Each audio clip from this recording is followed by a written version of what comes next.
রাজধানীর উত্তরায় লাভলিন রেস্টুরেন্টের আগুন নিয়ন্ত্রণে এসেছে যে বিষয়টি জানাচ্ছিলাম, এ বিষয়ে আরও তথ্য নিয়ে যুক্ত হচ্ছেন সহকর্মী ইকবাল অনিক। অনিক, আপনার কাছে একটু বিস্তারিত জানতে চাই যে যেই ভবনে আগুন লেগেছে সেটি আবাসিক ভবন নাকি সেখানে আরও রেস্টুরেন্ট ছিল? বেইলি রোডে আমরা যেমনটি দেখেছিলাম। আর ভেতরে কেউ এখন পর্যন্ত আটকে আছে কি না, আসলে আপনি কি জানেন, বিস্তারিত জানাবেন আমাদের। রেদওয়ান, এই উত্তরার যে লাভলিন রেস্টুরেন্টে আগুন লেগেছিল সেটি কিন্তু এখন পুরোপুরি নির্বাপনে এসেছে এবং ফায়ার সার্ভিস তাদের কার্যক্রম, ভিতরের যে কার্যক্রম ছিল সেটিও শেষ করেছে। এই মুহূর্তে যদি একটু দেখাই যে এখানে ফায়ার সার্ভিস কিন্তু ভিতরে যে কার্যক্রমগুলো রয়েছিল সেটি কিন্তু শেষ পর্যায়ে নিয়ে এসেছে এবং এখানে কিন্তু ফায়ার সার্ভিস কিছুক্ষণ আগে ব্রিফ করেছেন। তার ব্রিফের মাধ্যমে জানিয়েছেন যে এই যে ভবনটি দেখছেন এটি কিন্তু আবাসিক এলাকার মধ্যে, এটির কোনো কিন্তু বাণিজ্যিক কোনো অনুমোদন ছিল না এবং এই ভবনটিতে কোনো ফায়ার সেফটিরও কোনো ব্যবস্থা নেই এবং ফায়ার সেফটির ব্যবস্থা না থাকায় এবং এই ভবনের কিন্তু একটি মাত্র সিঁড়ি ছিল, এই কারণে ফায়ার সার্ভিসকে কিন্তু অনেক বেগ পোয়াতে হয়েছে, যেহেতু উপরে লোকজন আটকা পড়েছিল তাদের উদ্ধারের জন্য, যেহেতু যে একদমই সংকীর্ণ একটি সিঁড়ি ছিল এবং ভিতরে কিন্তু তেমন একটা সুবিধাজনক ছিল না এবং ধোয়ার কুণ্ডলি ছিল, এই কারণে বাইরে থেকে গ্লাস ভেঙে ভেঙে তাদের উদ্ধার করতে সক্ষম হয়েছেন। এবং এখানে ফায়ার সার্ভিসের পক্ষ থেকে জানানো হয়েছে 6 জন পুরুষ এবং একজন নারীকে উদ্ধার করা হয়েছে।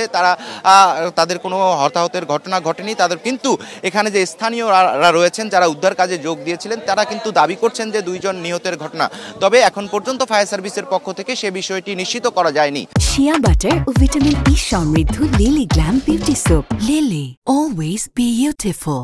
এবং এই যে এরকম যে ঘটনাগুলো ঘটছে এখানে কিন্তু আমরা এখানে স্থানীয় যারা আছে তারা কিন্তু অভিযোগ করছেন যে এখানে এলপিজি গ্যাসের বদলে কিন্তু এখানে ব্যবহার করা হয়েছিল হচ্ছে ডিরেক্ট যে সিএনজিতে আমরা গ্যাস নেওয়া হয় সেই গ্যাসই কিন্তু এখানে নেওয়া হয়েছিল। এবং আরেকটি তথ্য দিয়ে রাখি, সেটি হচ্ছে স্থানীয় আইন শৃঙ্খলা বাহিনীর সদস্যরা কিন্তু এই লাভলিন রেস্টুরেন্টের আরও একটি শাখা রয়েছে উত্তরা রাজলক্ষ্মীতে, সেখান থেকে একজনকে আটক করেছেন, দোকানের এক কর্মচারীকে, কিন্তু এখানের মালিককে তারা খুঁজে পাননি এবং রাজধানীতে প্রায় সময় এরকম বড় ধরনের দুর্ঘটনা ঘটছে কিন্তু সেসবের কোনো প্রতিকার হচ্ছে না।